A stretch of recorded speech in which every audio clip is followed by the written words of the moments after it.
सभी को मेरा प्यार भरा नमस्कार। कैसे हैं आप लोग? आई होप आप लोग अच्छे होंगे, खुश होंगे। दोस्तों, आज वीडियो में डिस्कस करने वाले हैं नेशनल एजुकेशन पॉलिसी 2020।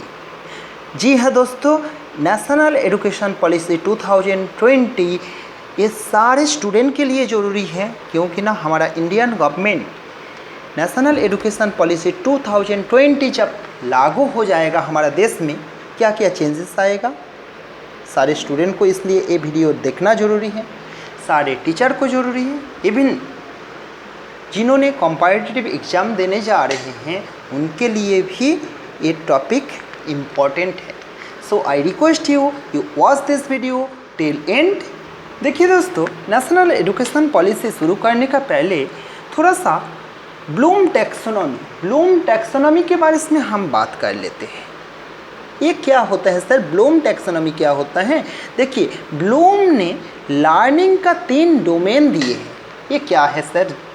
क्या होता है लर्निंग? तो लर्निंग तो जानते हो, learning is a lifelong process that start from birth to death, that will continue from birth to death. Learning ज़िंदगी भर चलने वाला ऐसा प्रोसेस होता है जो कि ना हम जन्म लेने के बाद से शुरू होता है हमारा लर्निंग, और अप टू डेथ ये चीज़ चलता है। ठीक, तो देखिए, केवल एक बच्चे ही सीखते हैं यार। स्कूल में एक टीचर बच्चों को सिखाते हैं, केवल ये लर्निंग नहीं है, ज़िंदगी का हर पल में। इवन हम चिट्ठी से भी सीखते हैं, इवन हम कोई छोटा सा एनिमल में से भी सीखते हैं। Because all are equal in the eyes of God, सबसे हम सीख सकते हैं। ठीक, इसलिए कोई छोटे नहीं है, सबको ही गॉड का आँख में, खुदा का आँख में सबको ही बराबर है। ठीक, आइए शुरू करते हैं ब्लूम टैक्सोनॉमी का 3 डोमेन के बारे में। तो देखिए, आप एक टीचर हो या फिर आप एक स्टूडेंट हो, आप कोई चीज़ सीखे हो, आप साइंस सीखे हो, मैथ सीखे हो, तो आपका जो लर्निंग हुआ, लर्निंग के बाद आपका लर्निंग, ठीक,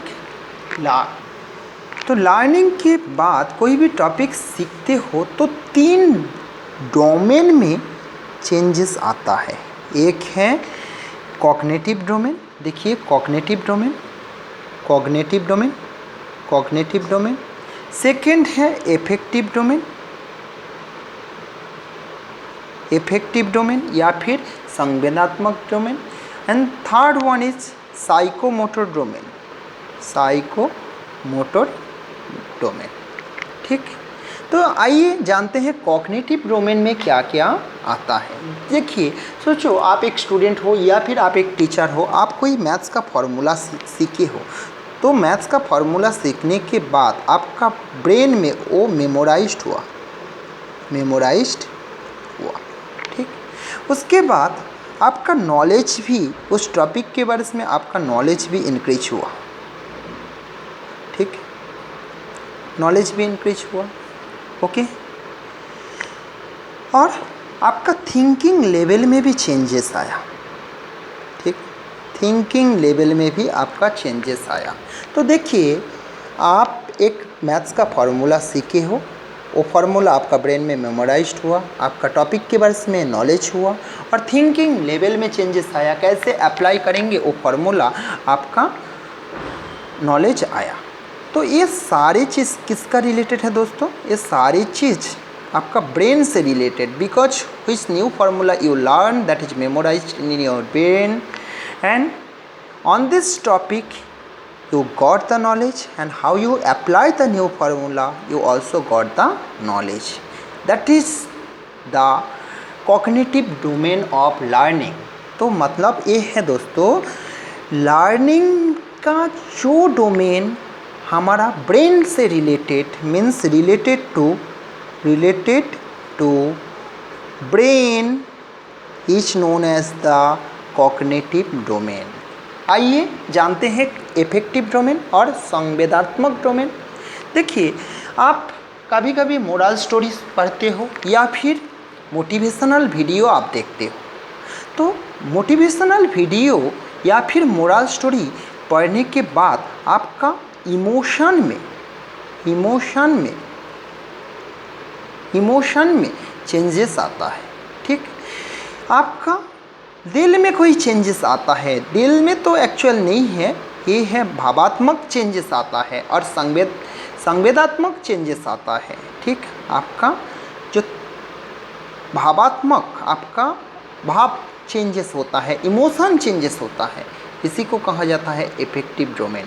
that means when you read a moral story और when you read saw the any video, after looking this video your emotion is changes, that is the affective domain और संवेदात्मक domain. Next देखिए psychomotor domain क्या होता है। देखिए psychomotor सोचो, science का कोई एक्टिविटी बच्चे सीखे हैं, है ना, साइंस का कोई एक्टिविटी बच्चे थ्योरी में सीखे हैं, लर्न की है, थ्योरी पढ़े हैं, है ना, और टीचर ने उनको उस एक्टिविटी के बारे में नॉलेज दी है।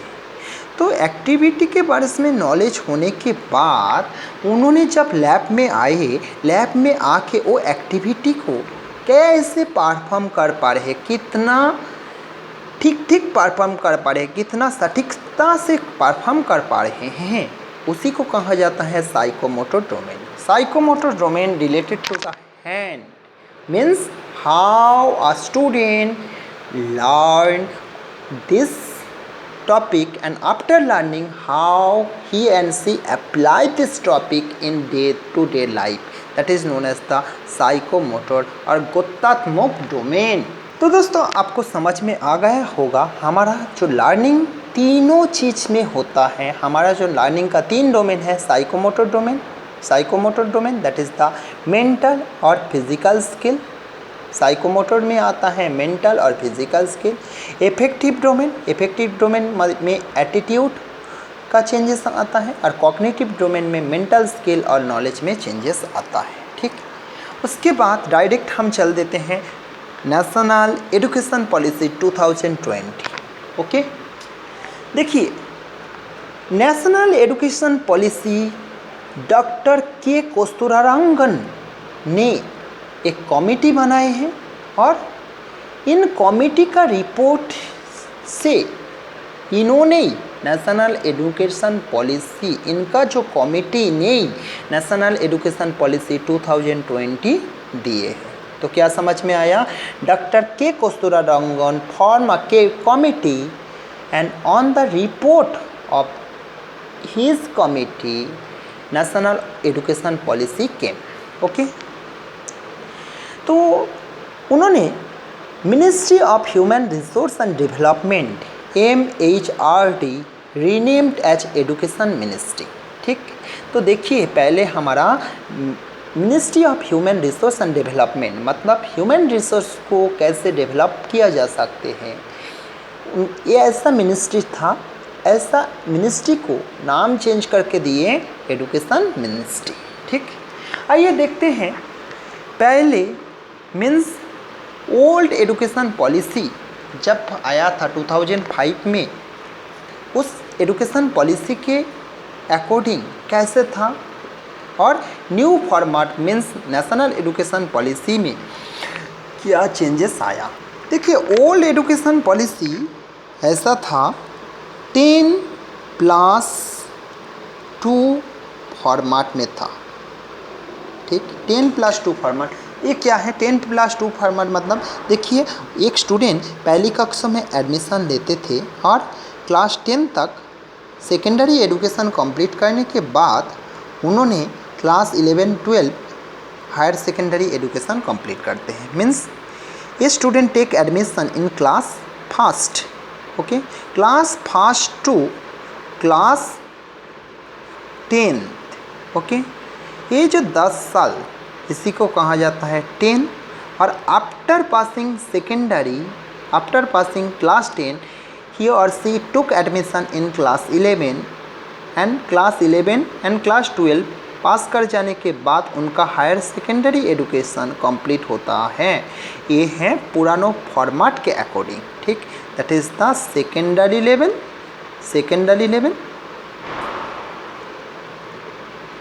or that is the higher secondary level, ठीक। लेकिन अभी का जो फॉर्मेट है, अभी का फॉर्मेट में क्या चेंजेस आया दोस्तों? अभी का फॉर्मेट ऐसा बना है 5 + 3 + 3 + 4 अकॉर्डिंग टू न्यू फॉर्मेट। नया एजुकेशन पॉलिसी के अकॉर्डिंग जो क्लास डिस्ट्रीब्यूशन ऐसा हुआ 5 + 3 + 3 + 4। इसका शॉर्ट ट्रिक्स ऐसे याद कर सकते हैं 5 + 3 का स्क्वायर + 4। आइए समझ लेते हैं 5 क्या है। देखिए, एक बच्चे 3 साल की उम्र में, 3 साल का 3 इयर्स का उम्र में फर्स्ट आंगनबाड़ी में जाएंगे, ठीक, फर्स्ट आंगनबाड़ी में जाएंगे। तो पहले कक्षा मीन्स नर्सरी में, है ना, नर्सरी में उन्होंने एडमिशन लेंगे। उसके बाद नर्सरी के बाद LKG, उसके बाद UKG, है ना, UKG, नर्सरी के बाद UKG में उन्होंने एडमिशन पढ़ेंगे। उसके बाद क्लास 1, क्लास फर्स्ट और क्लास सेकेंड, ठीक। तो ये जो 5 साल nursery, LKG, UKG, class 1, class second, ये जो 5 साल ये है 5, ओके। उसके बाद देखिए ये जो 3, उसके बाद सेकेंड क्लास के बाद उन्होंने किस में एडमिशन लेंगे दोस्तों? क्लास 3 में एडमिशन लेंगे। क्लास 3, क्लास 4 एंड क्लास 5, ये हो गया ये 3 साल। उसके बाद क्लास 5 के बाद क्या है? क्लास 6, 7, 8, क्लास 6, 7 एंड 8, ये हो गया ये 3 साल। और ये जो 4 साल कैसे हैं?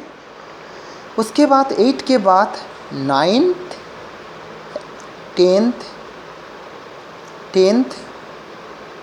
11th, 11th एंड 12th, ये हो गया 4 साल, ठीक।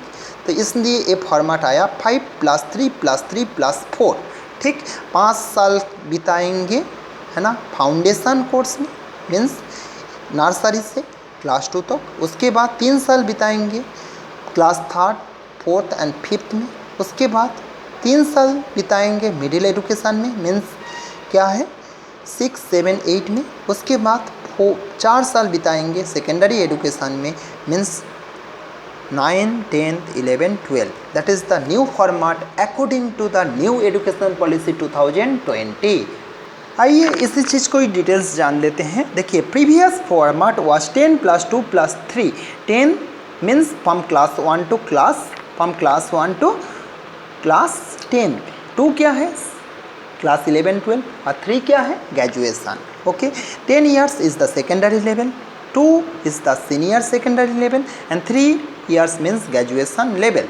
But according to the new format, 5 years for the foundation means LKG, UKG, nursery, LKG, UKG, class 1 and class 2, and 3 years is the primary means class 3rd, 4th and 5th, and 3 years middle means 6, 7, 8, and 4 year secondary means 9, 10, 11 and 12.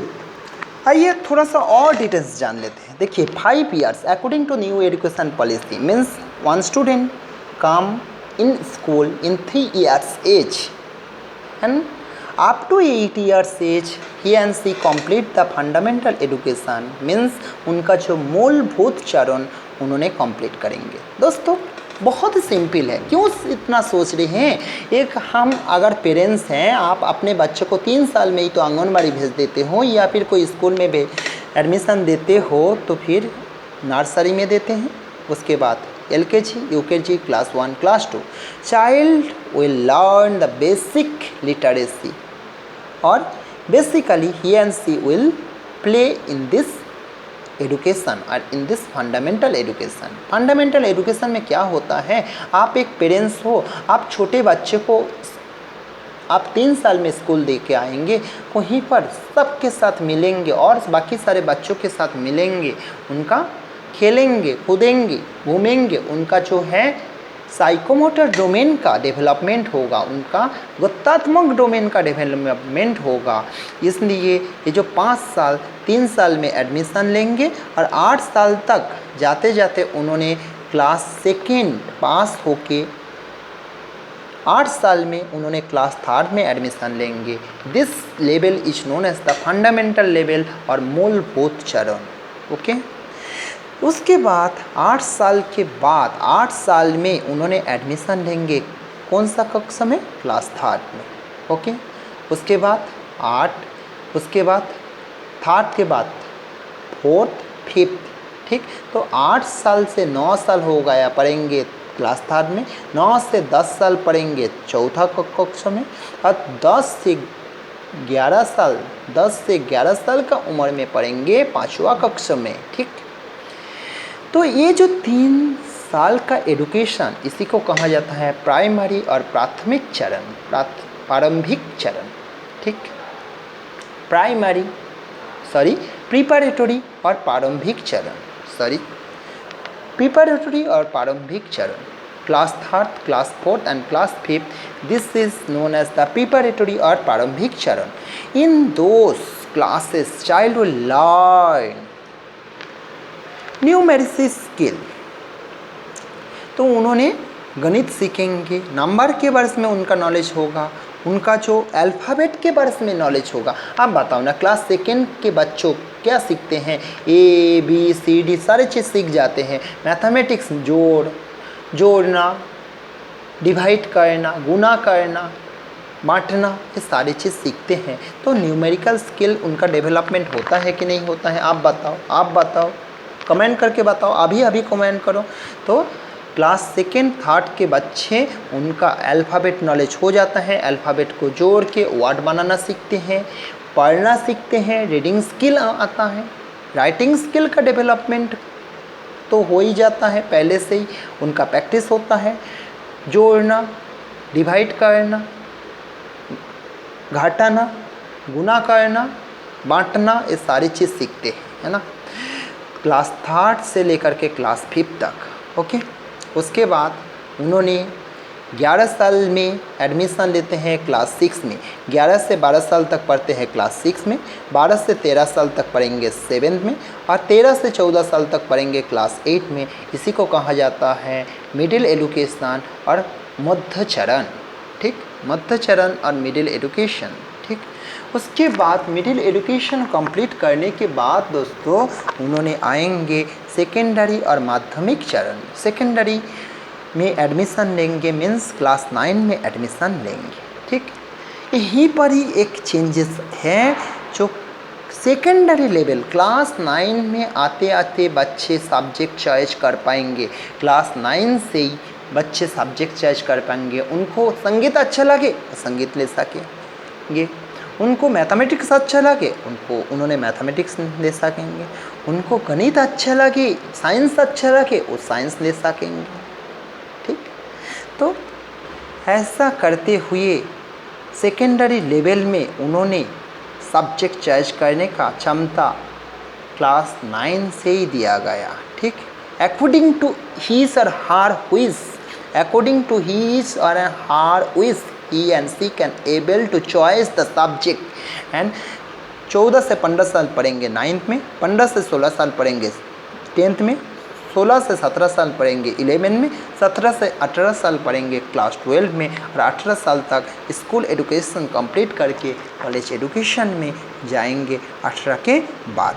यहीं पर question आता है, what is the structure of school education as recommended by the National education policy.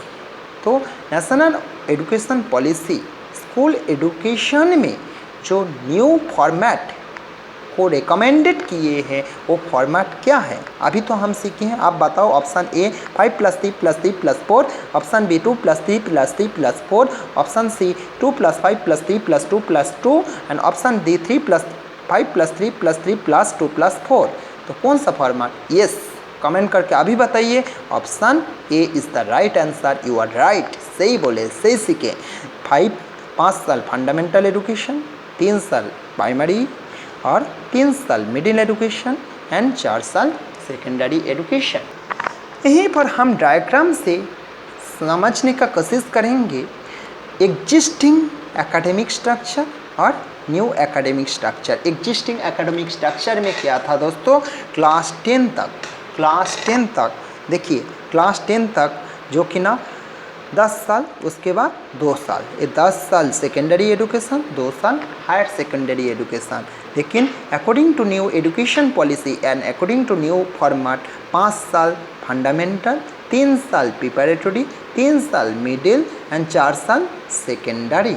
ठीक, ये है new education policy के according structure. फिर से बोल रहा हूँ, 5 साल फंडामेंटल, 3 साल प्रिपरेटरी, 3 साल मिडिल मीन्स 6, 7, 8 एंड 4 साल सेकेंडरी मीन्स 9 to 12।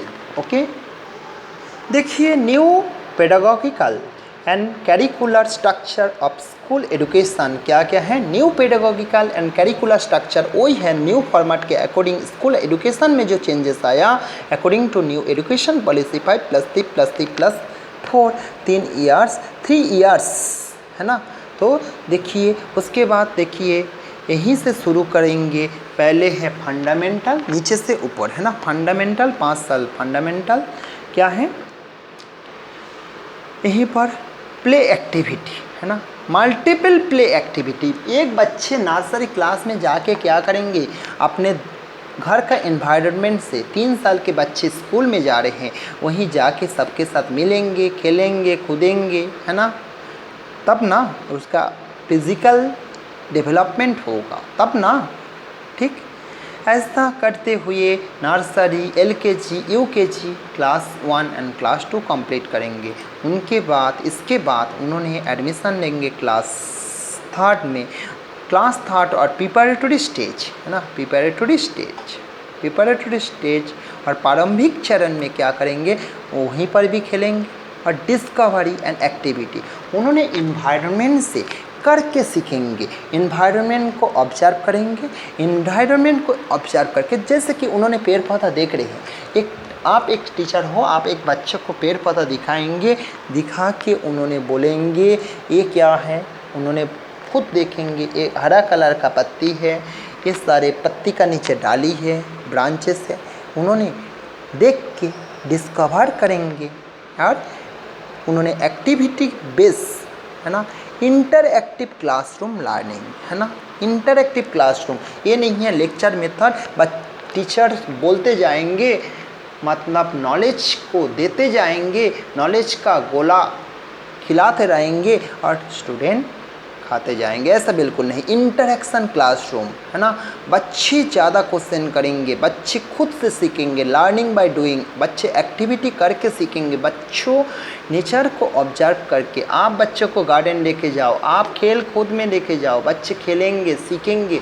मैथमेटिक्स का लैब में लेके जाओ, उनको गिनती, कोई बॉल दे दो, बॉल को गिनेंगे, सीखेंगे, जोड़ा गुना, 10 बॉल से 2 बॉल को कम कर लो, उन्होंने खुद से बोलेंगे कितना बॉल है, 8 बॉल है, there are 8 balls are there है ना। तो ऐसा करके प्रिपरेटरी स्टेज में उनका क्या है, मैथमेटिक्स जोड़ना घटाना नॉलेज आता है। उसके बाद मिडिल स्टेज, ठीक, मिडिल स्टेज में क्या है, क्लास 6, क्लास 7 एंड क्लास 8 है ना। Experimental learning in science, mathematics, arts, social science and humanistics. ठीक, तो उन्होंने देखिए क्लास 6 के बच्चे का क्या आता है, फास्ट उनका SST आता है, साइंस आता है, ये 2 सब्जेक्ट नया नया आ जाता है। उसका पहले तो दोस्तों एनवायरनमेंट रहता है।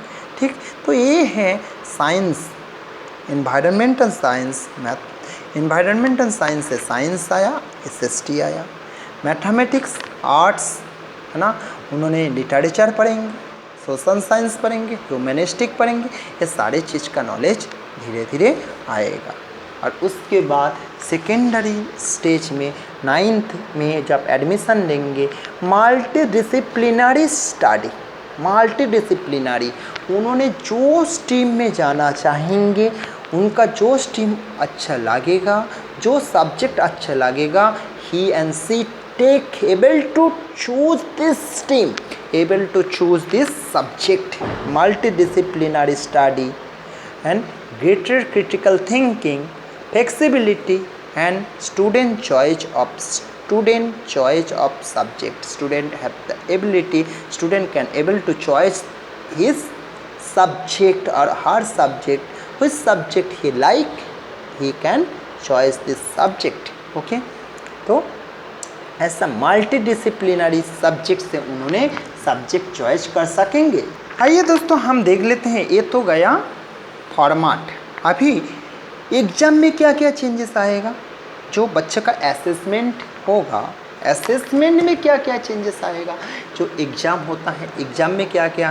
भाई अभी का तो एग्ज़ाम जानते हो, बस फाइनल एग्ज़ाम में कब दे दो, क्वेश्चन आया, क्वेश्चन लिख के बच्चा लिख पाया, मार्क्स आया, उनका रैंक आएगा या फिर उनका अच्छा रिजल्ट आएगा।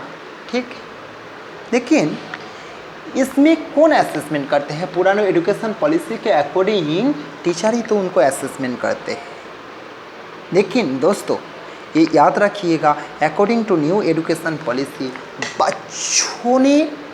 बच्चों ने खुद का असेसमेंट कर पाएंगे। जी हाँ दोस्तों, सही सुन रहे हैं, बच्चों ने अपना असेसमेंट खुद करने का क्षमता दिया गया। ये बहुत बड़ी चीज़ है। बच्चों ने, सोचो आप एक टीचर हो, आप बच्चों को एक प्रोजेक्ट दे दिए हो, आप अपने आसपास का एनवायरनमेंट को स्टडी करो और करके वहीं पर क्या क्या पॉल्यूशन हो रहा है उसी को नोट करके लिख के आओ, और उसी में क्या क्या चेंजेस ला सकते हैं उसी को भी सोच के लाओ। ठीक, तो प्रोजेक्ट उन्होंने अपना गांव में, अपने शहर में जाके अपना आसपास जो पानी, सॉइल, उसके बाद एयर, साउंड, ये सारी चीज़ देख के अपना प्रोजेक्ट बनाने के बाद आप बच्चों ने लेके आए आपके पास। थोड़ा सा सुनिएगा ध्यान से।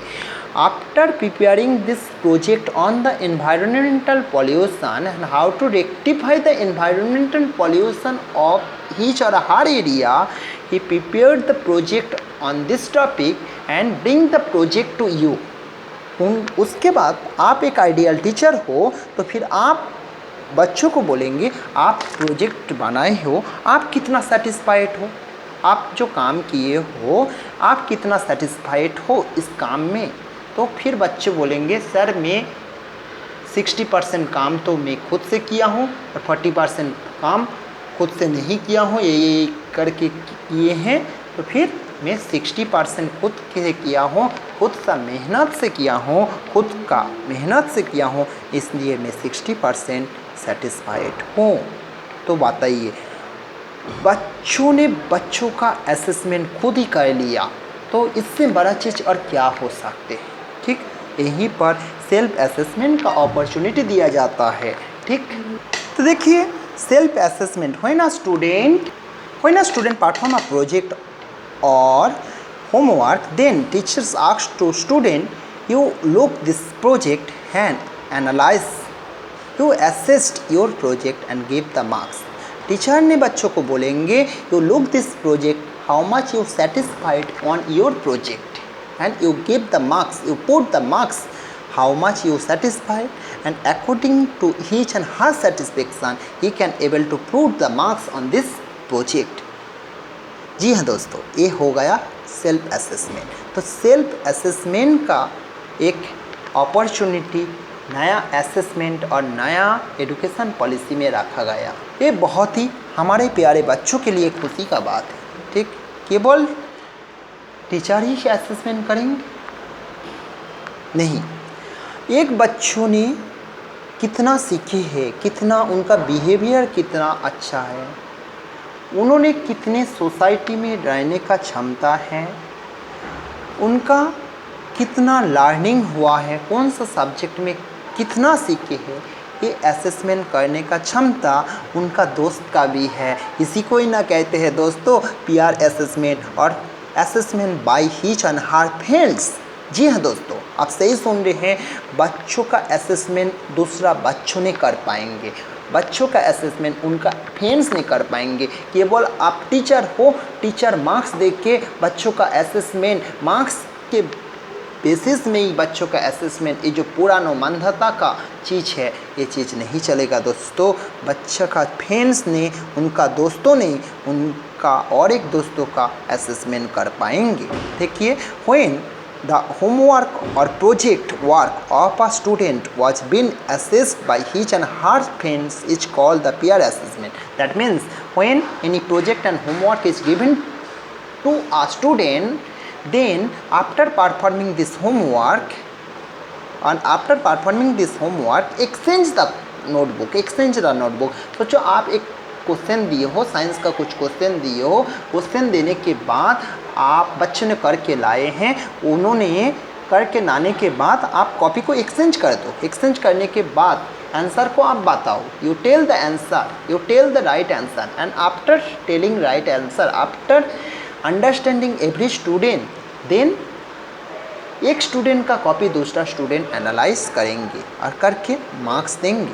तो that is known as the assessment by the friends or peer assessment. That means assessment by the friends. After performing the homework or project as a teachers, we tell the exchange of homework between the two friends, then one friend able to assess another friends. Here the assessment capacity will be increased. देखिए, यहीं पर सबसे बड़ा चीज़ है assessment capacity का development होता है। Assessment capacity का, एक बच्चों का लर्निंग कितना अच्छा हुआ है, दूसरा बच्चों ने असेसमेंट कर पा रहे हैं और उनका सीखना तो हो रहा है, साथ में असेसमेंट कैपेसिटी का डेवलपमेंट हो रहा है। ठीक, तो ऐसा स्टूडेंट जब ज़िंदगी में बड़ा होकर एक आइडियल सिटीजन बन के कोई एक जगह में जाएंगे और उनका असेसमेंट कैपेबिलिटी पहले से ही डेवलप्ड हुआ रहेगा। थर्ड असेसमेंट है teachers assessment, that is similar to old education policy. Means after the self assessment and after the peer assessment there have the opportunity of assessment by the teachers, how a student learn and how much learn in cognitive, psychomotor and cognitive psychomotor and affective domain। कितना एक बच्चे cognitive, उनका brain में कितना आया है, psychomotor और affective domain में क्या क्या सीखे हैं, तीन डोमेन में कितना उनको नॉलेज मिला है, वो सारे चीज़ टीचर असेसमेंट कर पाएंगे। ठीक, teacher will assess to student in which field a student require the improvement that will be assessed by the teacher. कहाँ पर बच्चों को इम्प्रूवमेंट करना है, कौन सा टॉपिक उन्होंने सीख नहीं पाए हैं ठीक से, कौन सा सब्जेक्ट सीख नहीं पाए हैं, तो टीचर उनको असेस करेंगे और असेसमेंट करने के बाद बच्चों को बोलेंगे इस टॉपिक को और एक बार सीखना ज़रूरी है, और टीचर उसके अकॉर्डिंग प्लान करेंगे और उसको सिखाने का कोशिश करेंगे। So in each and every test और exam teachers, student and peer have the role in assessment. तो after performing any exam, there have the role of self assessment, means there have a role of a student to assess his notebook or his project work. He have opportunity to assess his own work, and his friends have opportunity to assess another friend's work, and teachers have opportunity in which area he have to develop, in which subject he have to developed. तो दोस्तों सारी चीज़ हम जान ली है। उसके बाद जानते हो फाइनल एग्जामिनेशन के बाद बच्चों का रिपोर्ट कार्ड बनता है। ठीक, तो रिपोर्ट कार्ड बनता है, यहीं पर रिपोर्ट कार्ड जो बनेगा है ना, ऐसा होलिस्टिक प्रोग्रेसिव रिपोर्ट कार्ड बनेगा। ठीक, तो यहीं पर एक टर्म आता है परख नाम की, है ना, परख, और पी फॉर परफॉर्मेंस। तो उनका परफॉर्मेंस कितना अच्छा हुआ है, साइंस में, मैथ्स में, हिस्ट्री में, लैंग्वेज में, उनका परफॉर्मेंस कितना अच्छा हुआ। ठीक, उन्होंने सोचो कोई नया लैंग्वेज है ना, या फिर इंग्लिश सीख रहे हैं, संस्कृत सीख रहे हैं, हिंदी सीख रहे हैं, हिंदी मदर टंग, सोचो नया कोई चीज़ सीख रहे हैं, तो फिर कितना परफॉर्मेंस आया। Assessment, assessment, P for performance, A for assessment, R for review, A for analysis, K for knowledge and H for holistic development. उनका परफॉर्मेंस में कितना चेंजेस आया, उनका असेसमेंट में कितना चेंजेस आया, उनका रिव्यू, एनालिसिस, नॉलेज और होलिस्टिक डेवलपमेंट मीन सर्वांगीण की विकास कितना हुआ, ये सारे चीज़ का ऊपर में बेस करके उनका रिपोर्ट कार्ड बनेगा। केवल मार्क्स का बेसिस में नहीं है दोस्तों, केवल एक पर्टिकुलर सब्जेक्ट में मार्क्स का बेसिस में रिपोर्ट कार्ड नहीं बनना चाहिए। उनका क्या है, कोर्स स्कॉलास्टिक एक्टिविटी के साथ साथ, मतलब एडुकेशन और स्कॉलास्टिक एक्टिविटी और होलिस्टिक डेवलपमेंट कितना हुआ है उसका रिपोर्ट कार्ड बनेगा according to new education policy. ठीक, रिजल्ट ऑफ स्टूडेंट और progress card will be holistic progress card means 360 degree assessment. केवल सब्जेक्ट में, केवल हिस्ट्री में कितना अच्छा किए हैं, केवल उसी को ही असेसमेंट करेंगे? जी है दोस्तों, वो तो करेंगे, साथ साथ में उनका बिहेवियर में कितना चेंजेस आया, उनका सोशल स्किल में कितना चेंजेस आया, ठीक, उनका बात करने का तरीका में कितना चेंजेस आया, ठीक, उनका इमोशन में क्या चेंजेस आया, खेल कूद में कितना चेंजेस कर पाए, मम्मी पापा के साथ बिहेवियर कितना अच्छा कर रहे हैं, अपना फ्रेंड्स के साथ बिहेवियर कितना अच्छा कर रहे हैं।